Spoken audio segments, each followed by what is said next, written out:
Yo, what's up? Welcome back to another episode of The Sauce, and we're looking to load up and have a good college football Saturday. Lord knows we need it. The last 6 days have sucked. NFL Sunday sucked. I did cash on Monday night, but then I lost Wednesday night and Thursday night, so we need a good Saturday here. In this video, I got a nice little high-powered offensive Big 10 game, which you don't say much in the Big 10. Purdue, Maryland, let's go. Welcome to The Sauce. The Sauce. Sauce.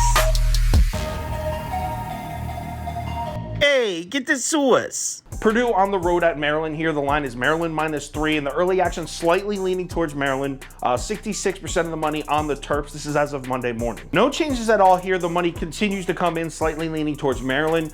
It took a few days, but the books did eventually move the line. Consensus line is now Maryland -3 and a hook. So let's cap this game. If you subscribe to this channel, you already know the first step. We're running the numbers through the spreadsheet. According to the model, the line for this game should be Maryland -10.23, so almost a full touchdown lean on the Terps here. All right, so let's break down this matchup. And originally, when I looked at this spot for Purdue, I was like, oh, this is a flat spot. This went on the road and upset Minnesota. Definitely a letdown spot. But Maryland is also coming off a huge win against Michigan State, so you could argue it's a letdown spot for both of them. So we're just going to disregard that. And I'm going to start with this Purdue team, and a very difficult team to cap right now, because we're kind of seeing a new side of Purdue that I didn't even know exists. All of a sudden, the Boilermakers can run the ball and stop the run.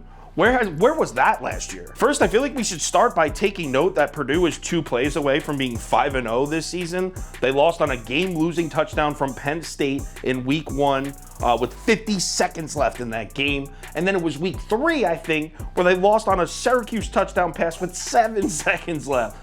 So this Purdue team is 3-2, but a couple heartbreakers in there. I'm telling you, this Purdue team, very good 2-loss football team. I mean, look what they just did at Minnesota last week. Look at these rushing numbers from the Gophers. Where is it?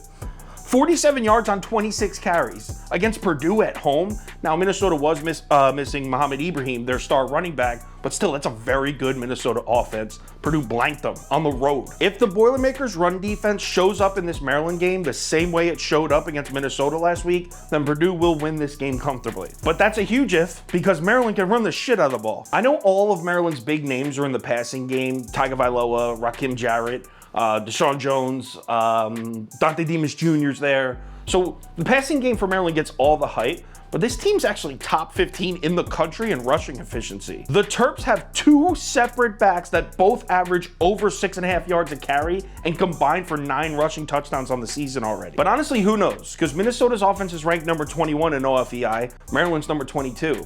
Purdue just went into Minnesota and blanked that offense. So who's to say they don't go into Maryland and blank the Terps as well? I personally don't think so, but after we saw last week, you can't say it's impossible. Now let's move on to another Purdue just shocker.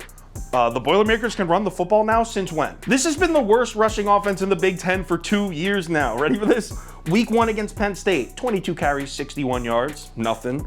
Week 3 against Syracuse, 22 carries, 62 yards, nothing. The last 2 weeks, they rushed for 188 and 160 yards. This team went on the road at Minnesota against that defense and averaged 5.9 yards per carry.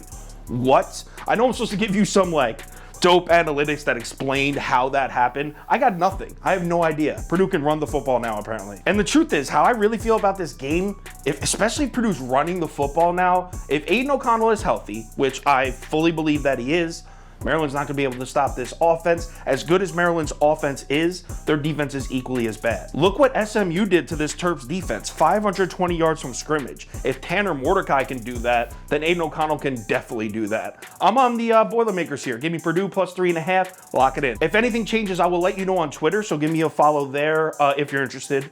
Also, if you want the final Saturday tickets that I do, the bet of the day, top 7 bets, underdogs of the day, parlays of the day, that kind of stuff, make sure you head over to KyleKirms.com or download the app. College football Saturday, we need a good one too. After the last 5-6 days, we need a good one.